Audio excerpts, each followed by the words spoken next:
So last session, we asked you kind of upon leaving to lead a PLC, a cadre, some sort of gathering to talk about implementation. Think about your implementation. So what I want you to do now is kind of, since we met in October, I want you to think about the implementation in your district, at your school. Just chat at your tables about how that's going generally for about 2 minutes. District is a lot, just so that they can get help with how to, prepare for the lessons. Do you find that when it kind of becomes a way of life over time, that kind of breaks down that barrier? As a teacher myself, right, I know I can be kind of cagey during that first tough conversation, but the more I do it, I don't know, it feels, is that... more accepting. Yes, they're willing. They see the benefits of what it's like. We were talking about that earlier. They see the fruits of their labor. Like they see, okay, I'm getting good results on this, so I want to learn more and continue doing it. Love that. And with collaboration.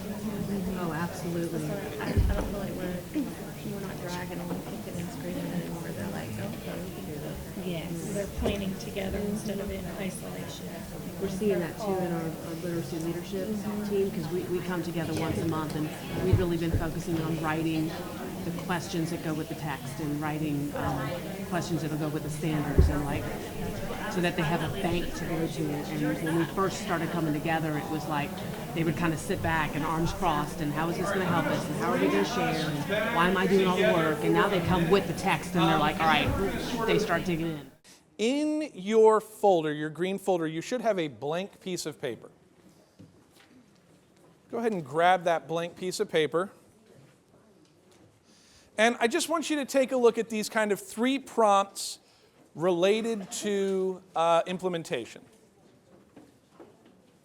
I want you to pick one. And for 2 minutes, I just want you to write about it. And try to fill the whole 2 minutes. Just write your response to one of those 3 questions.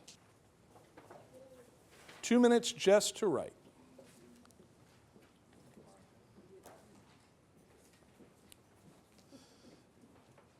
All right, go ahead and wrap up the last sentence that you're working on.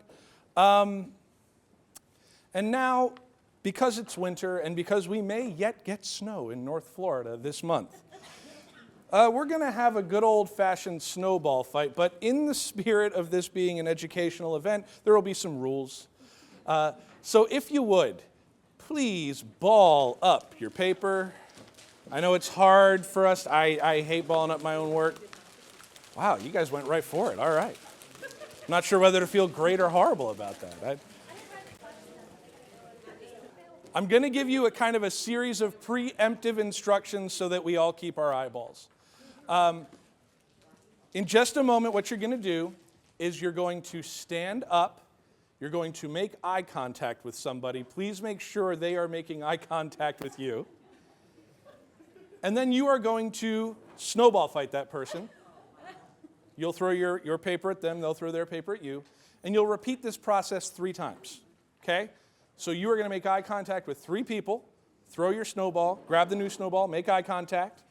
So 3 times. Once you've finished your 3rd eye contact snowball fight, take whatever paper you've got and head back to your seats. Are we ready? All right. Let's stand up. Eye contact. Make sure they make eye contact back. Yeah. Oh, there they go. There they go.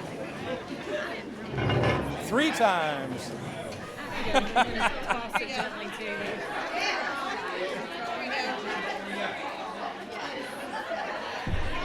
All right, I'm done.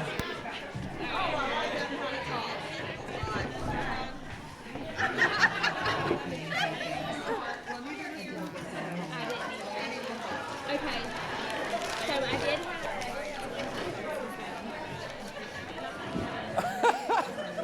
I saw a few people really winding up, and I'm not sure quite what to make of that. All right, brilliant. Brilliant. All right, what I'd like you to do now is I'd like you to open up the paper you've got, take a look at what is written there, see which of these questions it matches up with, and then if you've got something that you think is really shareable, share it out. Take just a minute to read over it. We'll do a little share out in just a minute. Gina, what you got? This is so good. Rural Connect has impacted collective efficacy at my school as it has been the spark we needed to start the work. So good. At the beginning of our journey, teachers would make excuses not to attend planning meetings or would quote contract. Now they're coming with text in hand, on time, ready to work and share. All right. So good. I love it. I love it. Thank you so I much. feel like I gotta put it back in the snowball. All right. Anyone else got a snowball worth reading? Yeah, Pam. Watching significant sentence in a kindergarten classroom paired with a carousel protocol, this teacher has exponential growth at PM2. Seeing her get recognized at PLC for ELA growth, 95% learning gains. Ooh, wow. I love it. Anything else? Yeah, what you got? Rural Connect is a collaborative gathering of motivated educators and leaders that allows for professional development in data-driven, target-intentional capacities. Rural Connect allows for professional extension while keeping the goals and expectations to a local level. I want to frame all of these. Like, seriously, this is great. Do we have one more? One more. Rural Connect is unlike any other training. It's not a one and done where teachers come back and put it on a shelf. When our teachers train with Rural Connect, they are trained throughout the year. They come to learn more and dig deeper each time, and then they are able to implement what they learned into their classrooms. Beautiful. Beautiful. Thank you so much. Yeah, feel free to hold on to these if you'd like. I love hearing this. And what I love about this is this ties in beautifully with the desired outcomes. These are our desired outcomes in Rural Connect. This is what we want for you as leaders, as coaches. This is what we want you taking back to your teachers. This is what we want to empower in our districts. I'll just leave that there for a second. I noticed quite a few of those words in what you just read out. It's pretty cool. It's almost like magic. Okay, so let's talk about you guys and how you fit into this. Since we've been doing Rural Connect, we have spent a lot of time really considering what impact, direct impact, does leadership have on student outcomes. We know it's all about getting to the tip of the student pencil, right? So as it pertains to this work, what impact does leadership involvement have on student proficiency? So we started tracking that within our cohorts. These orange bars, this is PM1 proficiency across the board. This is business as usual. These are students whose teachers teachers and admin did not attend Rural Connect.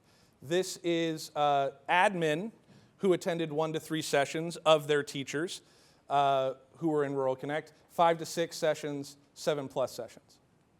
The blue bar is PM3 proficiency. This has to do with admin and coaches who attended this many sessions for their teachers who were in Rural Connect. Guys, give yourselves a hand. Seriously. We've always known that leadership reflects proficiency, reflects success. Now we see it. We see it in, it's not black and white, orange and blue. Man, look at that 7+. That's wild. And even starting from a lower PM1 proficiency, just incredible stuff, incredible stuff. It's easy to talk about wanting high-quality Tier 1 instruction. It's easy to talk about wanting tight alignment. It's easy to talk about all of these things, right? It's another thing to do it. And clearly, this is a cohort of people that are doing it. So one last time, I just want to honor you all in the work you're doing because it's paying off. So well done, well done. Okay. Big rocks. I just kind of want to do a brief overview of where we've been because we've been a lot of places, right? This is the summer. This is what we really talked about in the summer. We talked about Hattie's effect sizes, the HLPs. We talked about the components of instruction. We talked about the science of reading. We talked about the EEs. We've done a lot of work around data. starting to talk about percentile rankings and how we really want to use those as a barometer when we're thinking about predictors of student success or student performance. Later on, you guys remember the Don't Lose the Forest for the Trees? Every teacher in America, right here? No, I'm kidding. Yeah, we moved in, we read some really good articles about how we can really focus on the forest instead of the trees. We talked about the normal curve equivalent. We've talked about subgroup performance and how we can really deep dive and dig down into that.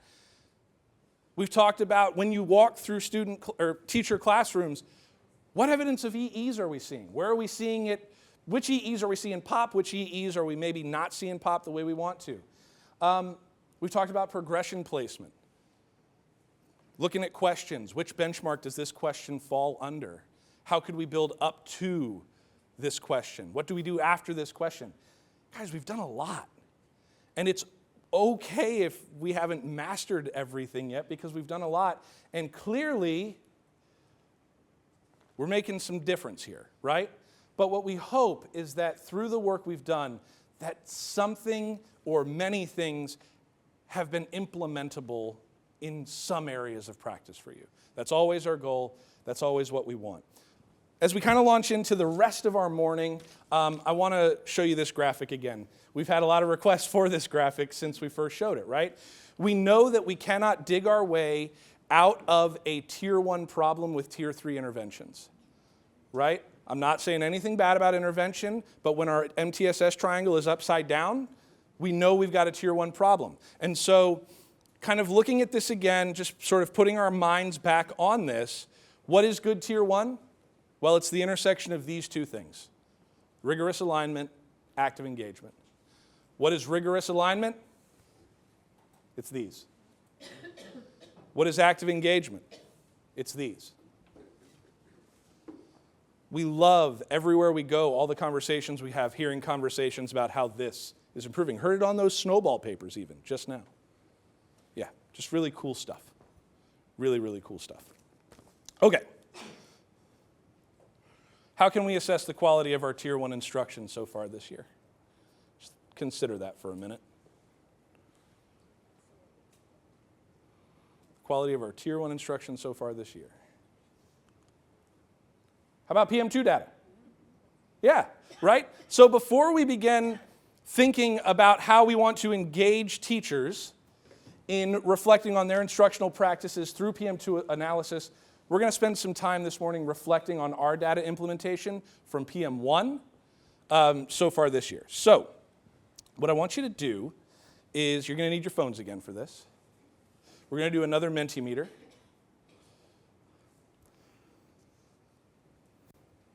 We're going to examine our current reality when it comes to data implementation. Go ahead and scan that QR code. Thinking about your implementation as it relates to your implementation goals. And what I mean by that is, let's say that you've got 35 teachers at your school, 10 of them are in Rural Connect. Your goal was implementation of all 10. That's what we're looking at. We're not looking at all 35 teachers in the school if that wasn't your goal. We're looking at it through the lens of whatever your goal was. If you had 35 teachers who went to Rural Connect and 10 of them are implementing, that's a different lens. So kind of consider these questions through that lens. The scale says few and most at the far ends, but really kind of think of this like, very few, some, quite a few, most. Think of it kind of through that lens as you're scaling it out.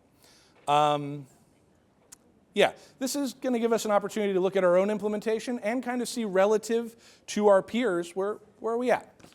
So go ahead, scan that in, and let's see what we got. Guys, take just like 60 seconds to chat about this. I hear some conversations wanting to emerge. I want to honor that.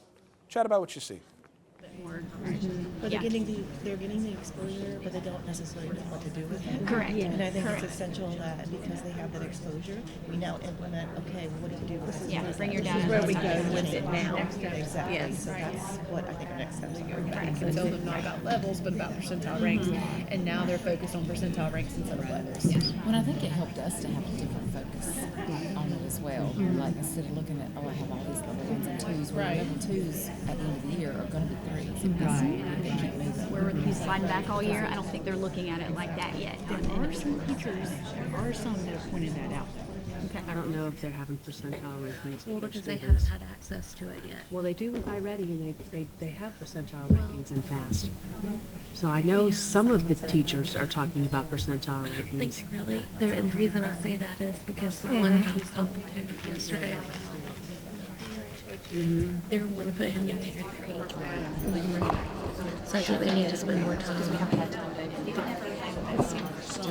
Looking at that kind of stuff. I think when we put this in front of them, I'm glad I finally have access to it. Yeah, because I feel like in the percentile ranks, we started the year with a focus on the percentile ranks, so that's become a way of thinking now. Make sure you understand. Okay. There are some that have said, where are our flyers, where are we pushing our high flyers right now? So I don't think. But as far as percentile rankings go, I don't know where they're yet. No, I don't think we're 100% by any means. But the conversation is ongoing. Yeah, it is. For sure. Yeah. And they definitely need to know more about how they go quickly enough. Yes. I think what I don't think they know. I don't think they know how to figure that out. Really good conversations emerging from this. And I really want to thank you for your vulnerability. What I'm hearing as we walk around is definitely there's movement. Definitely there's evolution. And we recognize there's still work to be done. I honor that. I honor that. It's all a process.